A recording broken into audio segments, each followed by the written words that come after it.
Hello माँ बहन सभी लोग के गोर लगतानी जीवतिया दे कथा सुने में लोग अच्छा लगी तो कमेंट कर में सब्सक्राइब करे में। बहुत पुराना समय के कथा हटे। एक जानी रहली, एगो बहन जीवतिया करत रहली तो दिन भर तो भूखा रहली। जीवतिया के व्रत भूखा रहली, घाट पर गईली, नहा धोआ के वैली, पूजा पाठ कैली, गीत मंगल कैली, सब विधि कैली। लेकिन जब रात भइल तो उनका से भूख बर्दाश्त ना भइल। जब आधा रात गई तब लगली छटपटाई। अब तक घर घरे दौड़ तरी, कुछ खाए के नहीं खेलो कर तो कह तरी कि चल हे मन ना कुछ बा। तो देखली तो घर में उनका सतुआ धोई रहे। तो का कैली कि सतुआ उधार लहली आ जैसे 12 रात बजल वो सतुआ लेके सान लहली।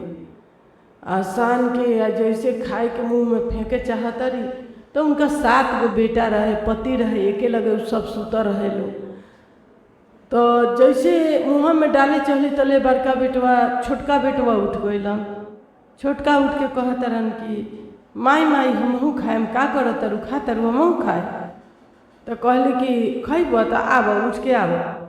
आ उतना रात के उ का करतरी कि जाना घर का पीछा एगो मरीचा के थान बा, एगो मरीचा तुर ले अब। जल्दी जे जइहन तुरे तले हबर हबर खा ले। आ ना तो लइकवा देख ली तो सब लोग से कही जे माई सतुआ खैली है, सतुआ खैली है। तो लइकवा आँख मिसते दे पेट के आगे उनका पुत्र ना लौकल। का कैली कि 12 बजे रात के बेटा के घर के पीछे भेज दली जे जा मरचा ले आओ तो सतुआ खाई जाई। तो लइका मरचा तुरे चल गई। आ जैसे गई तो चली जो अब खा ली, उन्हें बात ले ले। जैसे मुँह में फेंके चाहत रही तले दूसरा उठ गई बेटवा। कहता माई माई हमहू खाए, का खातरी। अब कहतरी कि अब का करी हे भगवान। ओकरो के कहतरी कि खई हो सतुआ सन बनी, जाने एगो मरचा ले आओ तुर के घर का पीछे बा। ऐसा ही करते करते उनकर 6 गो बेटा उठ गए सन। 6 गए सन खाए, 6 के घर के पीछे भेज दहली। अब बड़का बेटा जागले सब दमी कचले रहे। 6 गइल सन। 6 लड़का के नीचा जीवत वाहन गोसाई नाग के रूप में रहलन। 6 जना के ध के बाह खींच लेलन, नीचा लेके निगल गइलन, बैठा लेलन। एगो बेटा बाँच गइलन। आई तब तक हबर हबर सब सतुआ खा लहलिया। वो बेरा लड़का के खोज ना कैली।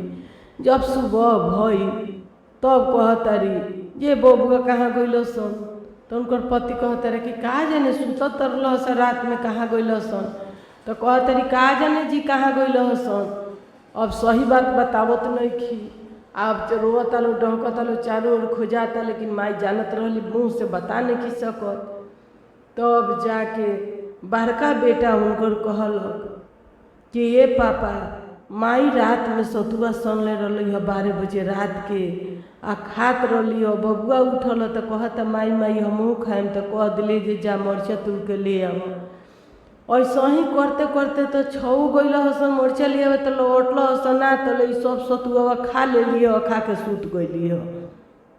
अब मरद उनकर लगलन गरियावे कि तू भूखर ले हो जीवतिया, आते रात में सतुआ खा गइले हो। अब बता सब लड़का के तो ते मुले बीतले।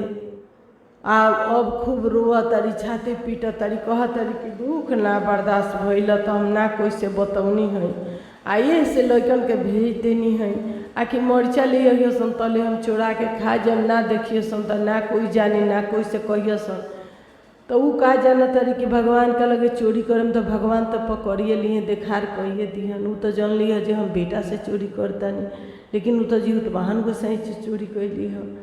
अब तो 6 गो बेटा उनकर नाग देव लिगल के बैठल रहलन। मरचा का थान का नीचा उनकर घर रहे, वही में बैठल रहलन।